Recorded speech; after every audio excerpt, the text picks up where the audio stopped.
अस्सलाम वालेकुम viewers, welcome to my channel. आज हम पढ़ेंगे Pakistan penal code chapter 16 section 332 hurt. इसके सबसेक्शन जितने भी हैं हम इंशाल्लाह वो सब कवर करेंगे स्टेप बाय स्टेप। तो पढ़ते हैं अपना subsection 1। Whoever causes pain, harm, disease, infinity और injury to any person or impairs, disables or dismembers any organ of the body or part thereof of any person without causing his death or said to cause hurt। यानी कि अगर कोई भी person किसी दूसरे इंसान को किसी भी किस्म का पेन, हार्म, डिजीज़, इंजरी पहुंचाता है, इम्पेयर्स करता है या डिसेबल करता है उसके किसी भी बॉडी ऑर्गन को विदाउट कॉजिंग डेथ, यानी कि उसमें उसकी मौत नहीं होती, जस्ट हार्म होता है, नुकसान होता है, हर्ट होता है, डिजीज़ होती है, तो उसको हम कहेंगे कि ए ने बी को, यानी एक पर्सन ने दूसरे पर्सन को हर्ट किया। Subsection 2। The following are the kinds of hurt: इतलाफ़ उज़्व, इतलाफ़ सलाहियत उज़्व, शज्जा, जर्रा and all kinds of hurt. यानी कि इसमें हमारे पास जो है वो 5 टाइप के काइंड्स हैं हर्ट के अंदर। एक तो आपका आ गया इतलाफ़ उज़्व, इतलाफ़ सलाहियत उज़्व, शज्जा एंड जर्रा and other kinds of all other kinds of hurts. इतलाफ़ उज़्व हमारा जो है वो सेक्शन इसका अलग हो जाता है 333। इतलाफ़ उज़्व: whoever dismembers, imputes, severe severs and limb और organ of body of any other person is said to cause इतलाफ़ उज़्व। यानी कि कोई भी इंसान अगर परमानेंटली डिसमेंबर्स करता है किसी भी आपके बॉडी पार्ट को, परमानेंटली यानी कि काट के बिल्कुल ही अलग कर देना आपकी बॉडी से, तो वो जो है इतलाफ़ उज़्व होगा। पनिशमेंट इसकी क्या है 334 में: whoever by doing any act with intention of thereby causing hurt to any person और with the knowledge that he is likely thereby to cause hurt to any person causes इतलाफ़ उज़्व, any person shall in consultation with the authorized medical officer be punished with किसास। सबसे number 1 जिसकी punishment है after जो है consultation with medical officer किसास होगी। if if the qisas is not executable keeping in view the principle of equality in accordance with the injunction of Islam, the offender shall be liable to arsh and may also punished with imprisonment of either discretion for a term which may extend to 10 years as ताज़ीर। अगर number 1 इसकी punishment किसास है, लेकिन अगर किसी वजह से वो नहीं हो सकती डॉक्टर के जो है कंसल्टेशन के बाद, तो उसको फिर 10 ईयर होगी एज अ ताज़ीर। ठीक है। और इसके बाद जो है सेक्शन 335 है इतलाफ़ सलाहियत उज़्व: हुएवर डिस्ट्रॉयज और permanently impairs the functioning power और capacity of any organ of the body of any other person और causing permanent disfigurement is said to cause इतलाफ़ सलाहियत उज़्व। अगर आपने किसी के बॉडी पार्ट की फंक्शनिंग को इम्पेयर किया है, यानी कि उसके काम करने की सलाहियत को ख़त्म किया है, यानी कि अगर बाजू तो है, लेग तो है, लेकिन वो चल नहीं रही, वो परमानेंटली डिसेबल हो गई, तो ये उसकी पनिशमेंट है 336 में। Whoever by doing any act with the intention of causing hurt to any person और with knowledge that he is likely to cause hurt to any person causes इतलाफ़ सलाहियत to any person shall in consultation with the authorised medical officer he punished with किसास। इसकी भी किसास ही होगी if the किसास इज नॉट एग्जीक्यूटेबल। अगर किसास नहीं हो सकता keeping in the view of principal of equality in according with the injunction of Islam, the offender shall be liable to अर्श and may also be punished with imprisonment either description for a term which may extend to 10 years as ताज़ीर। अच्छा, यहाँ पे जो बात हो रही है सलाहियत उज़्व में जो उसको पनिशमेंट मिलेगी वो नंबर 1 किसास होगी, लेकिन अगर किसास जो है वो एग्जीक्यूटेबल नहीं हो सकता, और अगर किसास करने से उस पर्सन को मज़ीद नुकसान पहुँच रहा है, वो किसी बीमारी का शिकार है, उसको शुगर है, ब्लड प्रेशर है, या उसके अलावा अगर कोई और तकलीफ़ है, तो किसी हवाले से अगर किसास नहीं हो सकता तो फिर उसको जो पनिशमेंट होगी वो अर्श होगी। अर्श के अलावा उसको 10 साल की सज़ा होगी ताज़ीर। और उसमें हमने पढ़ा था किसास होगा, और किसास के अलावा जो इतलाफ़ उज़्व था उसमें 10 ईयर्स एज ताज़ीर थी अगर किसास जो है वो एप्लीकेबल नहीं था। ठीक है, ये यहाँ पे हमने इसमें भी आपको अर्श पे करना होगा, यानी कि ये दोनों जो है अर्श हैं। इतलाफ़ सलाहियत उज़्व में भी अर्श पे करना होगा और with 10 years of punishment either description, यानी कि रिगोरस भी हो सकती है और सिंपल भी हो सकती है। और इसमें भी जो है आपके पास जो है 10 ईयर्स पनिशमेंट है इत्तिलाफ़ी सलाहियत उज़्म और अर्श आपका जो है वो भी आपको पे करना पड़ेगा। एंड इसके अलावा पनिशमेंट इधर डिस्क्रिप्शन हो सकती है। इसके अलावा हम अभी पढ़ेंगे शज्जा, जिसके काफ़ी सारे आगे भी हमारे पास काइंड्स आएंगे। 337 और ये एक बहुत ही ज़्यादा फेमस सेक्शन है आपके लॉ गेट के हवाले से भी, जुडिशरी के हवाले से भी, जुडिशल जो है आपकी रिटन टेस्ट के हवाले से, उसके अलावा आपका जो इंटरव्यू होगा उसके हवाले से। इसको समझना थोड़ा सा जो है वो मुश्किल नहीं है, लेकिन समझना थोड़ा सा आपको पड़ेगा इसको अच्छे तरीके से, तभी आप अपना जो है वो अटैम्प्ट क्लियर कर पाएंगे। Whoever causes on the head or face of any person any hurt which does not amount to इत्तिलाफ़े उज़्व और इत्तिलाफ़ी सलाहियत उज़्व इज़ सेड टू कॉज शज्जा। अब यहाँ पे ये बात आ गई कि अगर आपने किसी के हेड और फेस, यानी कि ये अपर जो बॉडी पार्ट्स होते हैं, हेड एंड फेस, सिर्फ पर्टिकुलरली शज्जा is for head and face hurts, ठीक है। तो इसकी जो पनिशमेंट होगी, अच्छा इसके काइंड्स पढ़ लेते हैं पहले। काइंड्स हैं इसके, the following are the kinds of शज्जा, नेमली शज्जा खफीफ़ा, शज्जा मुदिया, शज्जा हशीमा, मुनाकिला, शज्जा अम्मा एंड दमीगा। इसका जो सबसेक्शन 3 है वो ये कह रहा है हुएवर कॉजेज शज्जा। अब जो हम बात कर रहे हैं, जो भी हम शज्जा खफीफ़ा, मुदिया, मुनाकिला, ये सब बात हो रही है हेड एंड फेस की। इसका सबसेक्शन 1 हमें क्या कह रहा है, without exposing bone of victim is said to cause शज्जा खफीफ़ा, यानी कि आपका बोन जो है वो नज़र नहीं आ रहा, ठीक है, बिल्कुल मामूली सी आपने कोई खरोच आपको हुई है जिससे आपका बोन नज़र नहीं आ रहा, लेकिन खरोच कहाँ पे हुई है, वो आपके हुई है या तो आपके हुई है हेड पे या हुई है फेस पे। Number 2, by exposing any bone of the victim without causing fracture is said to cause शज्जा मुदिहा। इसमें है कि एक्सपोज तो बोन हुई है लेकिन फ्रैक्चर नहीं हुआ, यानी कि थोड़ा सा कट ज़्यादा लग गया है, थोड़ी सी चोट ज़्यादा लगी है जिससे बोन नज़र आ रही है, आपकी स्किन यानी कि रैप्चर हुई है, बोन आपकी नज़र आ रही है लेकिन फ्रैक्चर नहीं हुआ। ये भी बात हो रही है आपके फेस एंड हेड की। By fracturing the bone of person without dislocating it said to cause शज्जा हशीमा। हशीमा में क्या होता है कि आपकी बोन भी फ्रैक्चर होती है लेकिन डिसलोकेट नहीं होती, यानी कि बहुत ज़्यादा चोट नहीं लगी कि वो डिसलोकेट टूटने के बाद जो है वो हड्डी वहाँ से मूव हो जाए, ऐसा नहीं हुआ, सिर्फ और सिर्फ उसको जो है वो फ्रैक्चर हुआ है। नंबर 3। नंबर 4 है by causing fracture of the bone of the victim and thereby the bone is dislocated, यानी कि फ्रैक्चर तो हुआ है लेकिन इस फ्रैक्चर के जो रिजल्ट निकला है उसके रिजल्ट में क्या हुआ है कि वो बोन डिसलोकेट भी हो गई है, तो वो है मुनाकिला, शज्जाए मुनाकिला। ये 4th काइंड है आपकी, लेकिन बात हो रही है आपके हेड एंड फेस की।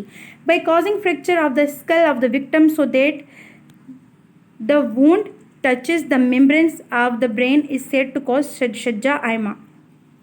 स्कल जो है आपका फ्रैक्चर हुआ है, स्कल आपका जो ये ब्रेन का जो आपका स्कल होता है ये फ्रैक्चर हुआ है, एंड जो वुंड है उसने आपके मेम्ब्रेन्स को, मतलब माइंड के अंदर को जो आपके मेम्ब्रेन्स है उसको जाके टच किया है, तो इसको कहेंगे शज्जा आयमा। और by causing fracture of skull of the victim and the wound ruptures the membrane, मतलब अब मेम्ब्रेन्स भी आपकी जो है वो रेप्चर हो गई है, the brain is said to cause शज्जा दमीगा, यानी कि आप अभी जो है वो किसी भी उसके काबिल नहीं रहे, आपका माइंड जो है बिल्कुल ही ख़त्म हो चुका है, यानी कि आपके मेम्ब्रेन्स को भी चोट लग गई मुकम्मल तरह से। तो ये आपका फाइनली हो गया शज्जा दमीगा। अब इसकी पनिशमेंट जो है हम 1 बाय 1 पढ़ेंगे। बेसिकली जो शज्जा है आपका वो 337 है। 337 की आपको इस तरह से याद करना होगा कि 337 में जो है आपको सबसेक्शन 1 में तो सिर्फ बताया गया है कि हेड एंड फेस पे जो भी आपको हर्ट होगा उसको आप शज्जा कहेंगे। फर्दर उसके काइंड्स बताए गए हैं, खफीफ़ा, मुदिहा, हशीमा, मुनाकिला, अम्मा एंड दमीगा। इसके अलावा इनकी पनिशमेंट जो है, इनकी डेफिनेशन जो है वो सबसेक्शन 3 में है, और इनकी पनिशमेंट जो है वो उसका सेक्शन ही हमारे पास अलग हो जाता है, वो 337 हो जाता है, ठीक है। पनिशमेंट हम पढ़ेंगे शज्जा की। तो जैसा कि आपको पता है कि खफीफ़ा बहुत मामूली सा था, तो उसकी पनिशमेंट भी कम ही होगी। However by doing any act with the intention of thereby causing hurt to any person or with the knowledge that he is likely thereby to cause hurt to any person causes shajja khafifa to any person shall be liable to daman and may also be punished with imprisonment of either description for a term which may extend to 2 years, यानी कि दमन के साथ आपको 2 साल की सज़ा होगी, और मुदिहा में आपको जो है वो to any person shall in consultation with the authorized medical officer be punished with qisas। मुदिहा में आपको किसास होगा, नंबर 1, एंड इफ द किसास is not executable keeping in view the principle of equality in according with the injunction of Islam the convict shall be liable to अर्श which shell which shall be 5% of diyat and may also be punished with imprisonment of either description for a term which may extend to 5 years। यानी कि इसमें आपको जो है number 1 तो किसास होगा, अगर किसास नहीं हो सकता, कोई भी प्रॉब्लम है, बीमारी है जो आपका ऑफेंडर है उसको, देन क्या होगा कि आपको इसमें जो है वो अर्श पे करना होगा 5% ऑफ दियत। यानी कि जो इसमें पे तो करना है अर्श, लेकिन उसका अर्श का हम अमाउंट कहाँ से निकालेंगे, उसका हम निकालेंगे दियत का 5%, और उसके साथ साथ इसको 5 ईयर्स की पनिशमेंट होगी। ईदर डिस्क्रिप्शन मैं आपको पहले भी बता चुकी हूँ, ईदर डिस्क्रिप्शन का मतलब होता है या रिगोरस या सिंपल, ठीक है, तो वो भी होगी 5 ईयर्स, अप टू 5 ईयर्स, ठीक है। यहाँ पे एक टर्म यूज़ होती है विच मे एक्सटेंड टू 5 ईयर्स। इसका हरगिज़ ये मतलब नहीं है कि 5 ईयर लाजमी आपको पनिशमेंट होगी, विच मे एक्सटेंड यानी कि वो 5 ईयर तक जा सकती है, 1 साल भी हो सकती है, 2 भी हो सकती है, 3 भी हो सकती है, 4 भी हो सकती है, 5 से ज़्यादा नहीं हो सकती। शज्जा हशीमा to any person shall be liable to अर्श विच शैल बी 10% ऑफ दियत and may also punished with imprisonment of either description for term which may extend to 10 years. अब हशीमा जो 3rd नंबर है इसमें आ गया 10% आपका अर्श आपकी इसमें आएगी, लेकिन 10% हम निकालेंगे दियत का, तो वो होगा आपका अर्श and 10 years of punishment at ताज़ीर, ठीक है। इसके अलावा हम पढ़ेंगे शज्जा मुनाकिला to any person shall be liable to अर्श विच शैल बी 15%। यहाँ पे अर्श जो है आपका 15% होगा, दियत का निकालेंगे हम 15% जो कि आपका अर्श बनेगा, और उसके साथ आपको पनिशमेंट होगी 10 ईयर्स की, ठीक है। इसके अलावा हम जो है बनाएंगे शज्जा अम्मा to any person shall be liable to अर्श विच शैल बी 1/3 ऑफ दियत। जो दियत अमाउंट है, दियत का अमाउंट जो है वो उस दियत की वैल्यू हमें बताई गई है सेक्शन 323 में, जो कि है 30,630 ग्राम ऑफ सिल्वर, जिसकी जो है वैल्यू निकलती है हर ईयर जुलाई के मंथ में, और वो निकालती है आपकी फेडरल गवर्नमेंट एक नोटिफिकेशन के ज़रिए। उसका जो है हम 1/3 देंगे अगर शज्जा आयमा का हर्ट हुआ है, along with 10 years of punishment as ताज़ीर। इसके अलावा शज्जा दमीगा जो है 20% शैल बी लायबल टू अर्श, ये भी अर्श है, with shall be 1/2 of the दियत, यानी कि इसमें जो दियत मिलेगी वो पूरी हाफ इस पर्सन को मिलेगी जो कि विक्टिम है। उसके साथ साथ जो है जो ऑफेंडर है उसको सज़ा मिलेगी 14 ईयर्स एज ताज़ीर, ठीक है। अगर आपको ये इस तरह से समझ में नहीं आया या आपको थोड़ा सा कॉम्प्लिकेटेड लगा तो आप जो है वो मुझे बता सकते हैं, मैं आपके लिए एक पूरा टेबल बना लूँगी। टेबल में मैं आपको ये बहुत ही अच्छे तरीके से प्रिसाइज़ करके मैं बताऊँगी, और इसके लिए मैं एक अलग से वीडियो रिकॉर्ड करूँगी। लेकिन ये है कि अगर आप मुझे कमेंट करेंगे कि हमें ये समझ नहीं आया, क्लियर नहीं हुआ, तो मैं आपको ये सारी चीज़ें इंशाल्लाह टेबल के अंदर जो है वीडियो रिकॉर्ड करके मैं आपको बता दूँगी, ठीक है। चलते हैं अगले सेक्शन की तरफ, जो कि है 337 जरा बी। अब देखिए हमने जो शज्जा पढ़ा था वो शज्जा, हम बस आप ये याद कर लेंगे, शज्जा जो था ना, शज्जा था हमारे फेस एंड हेड के हवाले से, यानी कि आपका जो हेड है और फेस। अब जो हम पढ़ेंगे ये जरा है, ये जरा आता है आपका बॉडी नीचे वाला जो बॉडी का पार्ट होता है उसके लिए। whoever causes on any part of the body of a person other than head or face, head और फेस को हम पहले कवर कर चुके हैं, तो other than head and face है। A hurt which leaves a mark of the wound whether temporary और permanent is said to cause जरा, यानी कि अगर आप किसी को ऐसी चोट पहुंचाते हैं जिसका मार्क रहता है या नहीं रहता, लेकिन आपने किसी पर्सन की बॉडी को नुकसान पहुंचाया, लेकिन बॉडी कौन सी है, वो हेड एंड फेस के नीचे वाला हिस्सा। अब जरा के अंदर फर्दर 2 काइंड से, एक जायफा और एक गैर जायफा। अच्छा, जायफा में हम पढ़ेंगे, ये है सी जायफा, whoever causes जरा in which the injury extend to the body cavity of the trunk is said to cause जायफा। जायफा यानी कि आपका जो नीचे वाला बॉडी पार्ट है, हेड और फेस के अलावा जो नीचे का बॉडी पार्ट है उसके अंदर जो भी नरम हिस्सा है आपका, जहाँ पे फ्लैश है, आप फ्लैश है, सिर्फ हड्डी नहीं है, सिर्फ गोश्त है, हड्डी नहीं है, अगर उसमें आपने किसी पर्सन ने आपको हर्ट किया, नुकसान पहुँचाया, तो वो फॉल होगा जायफा में, ठीक है। और जो बॉडी पार्ट जिसके अंदर हड्डी भी मौजूद है, ठीक है, हड्डी मौजूद है जिसके अंदर, अगर उसको हर्ट हुआ तो वो फॉल होगा गैर जायफा में। गैर जायफा भी हम पढ़ते हैं, ठीक है।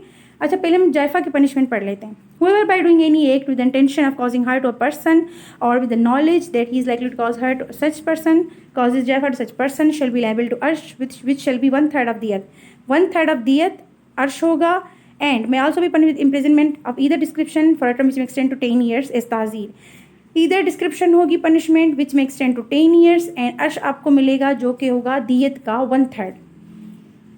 गैर जायफ़ा हुएवर कॉजेज जरा which does not amount to जायफ़ा, यानी कि जो जायफ़ा नहीं होगा वो गैर जायफ़ा होगा डेफिनेटली. ठीक है, तो इसको मैंने समझाने के लिए आपको ये बता दिया था कि जायफ़ा का मतलब कि वो पार्ट जिसके अंदर हड्डी मौजूद नहीं है आपका, और वो पार्ट जिसके अंदर हड्डी मौजूद है other than head and face वो आपका गैर जायफ़ा हो जाएगा.